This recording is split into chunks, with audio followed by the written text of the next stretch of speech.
Hey, what's up, everybody? This is Swag It On with Swagger Gaming. If you haven't already seen it, please check out the intro video for the series to get more information about me and the series in general. The link will be located down in the description. In this video, we'll be looking at Mylta Power, which is located at the east side of the Erangel map.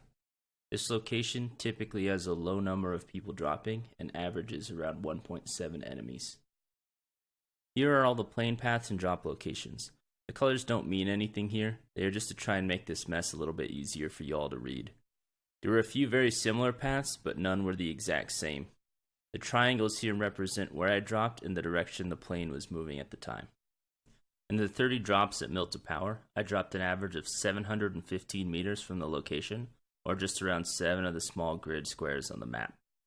Our two highest population games were both dropped within 400 meters, but there were 6 games that were either the same drop distance or lower and had drastically lower number of opponents.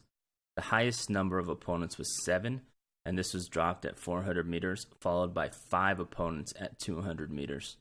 The 3 games where we dropped right over the location, we saw an average of 1.3 enemies. Here were my best and worst games from a ranking standpoint. The worst game we dropped from 50 meters away and saw 3 enemies, and we finished with 0 kills at rank 92 out of 95.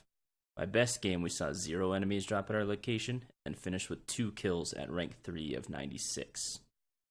There were a couple of outliers in the data, but in general, like most places, the closer you are to the location, the more people you will see. Overall, this is a fairly low population drop area, however. The last thing to note about this drop location is you'll need to watch out for the people dropping at mini power. Even when the plane path is fairly far away, there is almost always at least 1 or 2 people that drop here, and if the path is close, you will see 5+ people consistently. Here are all of the initial circles that I managed to log. Note that there were 13 circles that I was unable to get exact locations for due to being killed before I could see them on the map. 8 of these I died before the circle even spawned. 2 additional times I was able to see the edge of the circle on my minimap, so I did my best to guess where the full circle landed. These are noted in yellow. There were 3 circles where I could see the line on the minimap, but not the circle itself before I died. These are noted with orange lines. Here are the 17 circles I was able to log the exact location of. They are spread fairly evenly and randomly throughout the map. Like in the hospital video, I could not find any correlation between circles and our final player ranking. Here are all the circles for the top 20 finishes. As you can see, they are fairly random as well. I saw 10 different car spawn locations on the various roads to the west of Mylta Power. These had a varying number of spawns between games. There were multiple games with no car spawns and multiple games with 3+ spawns. In addition to these 10 car spawn locations, I saw 2 boat spawns to the south of Mylta Power. Out of the 30 games, I was able to gather water vehicle data from 10 and land vehicle data from 13. This map shows the number of spawns per each location. Note that there was a boat at the blue square 100% of the times I checked. Let's get into the loadout and game data. There will be a link in the description to the spreadsheet and infographics I will be using in this video. Feel free to check it out or make a copy so you can fill in your own data. Through the 30 drops, we averaged 1.7 enemies at the drop and just under 1 kill per game. We got out of Mylta Power in 16 of the games and were killed in 14.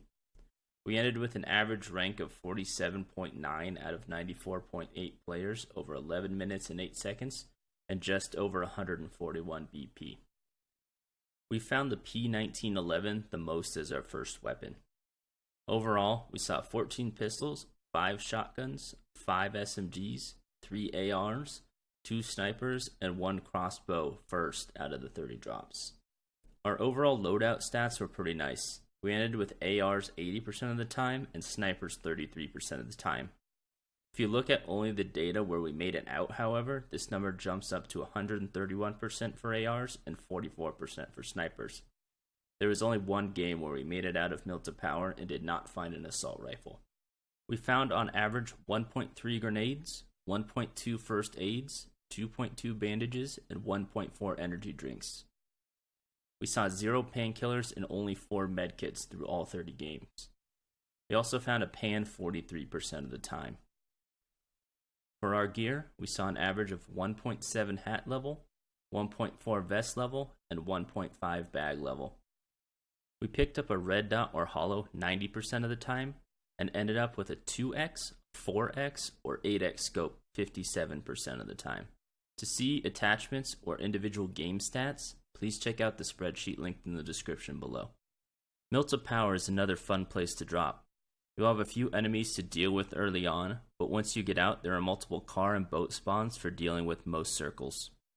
You'll also see a good to great loadout on average, which will help you secure more kills in the mid-game and can snowball into a top 10 finish. Is Mylta Power somewhere you would consider dropping?